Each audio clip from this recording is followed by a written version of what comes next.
The Open Window, Part 2. I'm so sorry I'm late. The Anne apologized to Frampton. I hope that you enjoy talking to Vera, my niece. She has been very interesting, said Frampton. I hope you don't mind the open window, Mrs. Appleton said cheerfully. My husband and my brother will be back soon from hunting. They always like to come in through that window. They have been running in the swamp today, so they are sure to have mud on their boots. Mrs. Appleton smiled and added, They will get mud all over my beautiful carpet, but that's the way you men are, aren't you? She began to talk happily about hunting. To Frampton it was dreadful. He was getting more and more nervous. He tried again and again to change the conversation to a different subject, but Mrs. Appleton was not really listening to him. She was keeping an eye on the open window and the lawn beyond it.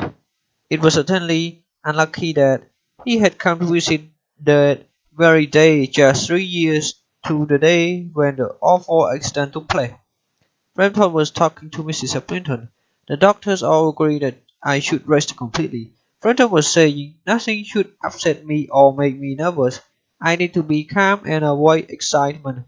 Frampton paused and then added, The doctors do not agree about what food I should eat. Really? Said Mrs. Appleton, beginning to yawn. Then suddenly she sat up straight in her chair and looked bright and alert, but it was not because of what Frampton was saying. Here they are at last, she exclaimed. They are just in time to have tea. And as I thought, they have mud all over their boots. Frampton chivalry slyly. He shook his head sadly and turned to the niece to give her a look of pity. But the girl was staring out through the window. Her eyes were wide with honor. A cheer went up Frampton's back as he turned around in fear. He looked out the window open. In the dim light, three figures were walking across the lawn toward the window. They all carried guns under their arms, and one of them had a white raincoat around his shoulder. A tired brown dog stayed close to their heels. Without making a sound, they moved closer to the house. Then a young boy began to sing, London Bridge is falling down, falling down.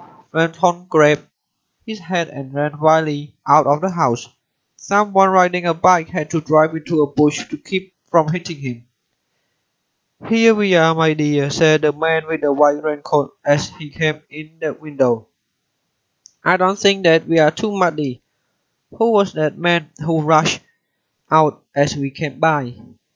A very strange man, Mr. Nuttall, said Mrs. Stapleton. He could only talk about how ill he was. Then he ran away without saying a word. When you arrived, one would think he had seen a ghost.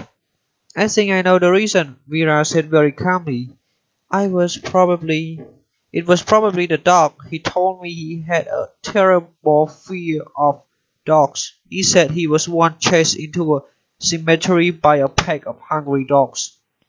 He said he had to spend the night in a newly dug grave while the dog stood a few feet above him, barking and snarling and growling. That would make anyone nervous. That's true, said Ian. Vera loved to make up stories. As you can see, she was very good at it.